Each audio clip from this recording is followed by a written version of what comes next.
Hello everybody, welcome back. Today as well we have got to another video. In this video I'll show you how you can delete a Facebook page permanently.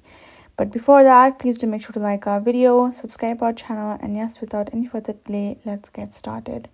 So for that, simply go ahead and open up your particular Facebook app, and then you can say this is my profile. You hit go ahead, tap on the profile icon to access this section. From here, simply go ahead and long press on the profile icon, and then you can go ahead switch to the page that you would like to delete. So let's say this is the page. Once I switched back to your page, this is how the interface is going to look like, right? In the profile section, you can tap on the settings icon on top right corner, simply scroll to the access and control in the your information section, and you can say deactivate page.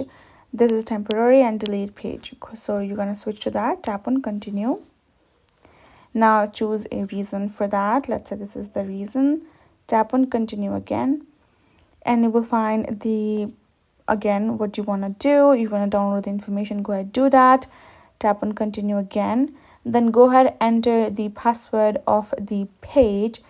That is for the confirmation as well as the verification code. Some stranger might do that to your page as well. Add in your password in case you have forgotten. Tap on forgot your password. It will send you a code to your number or to your email. Go ahead, paste the code, reset your password, add in the password, tap on continue again, and tap on delete, and there you go. Your page will be permanently deleted and removed from Facebook, and that's it. So hope this video helped. Thank you so much for watching. I'll see you guys in our next video.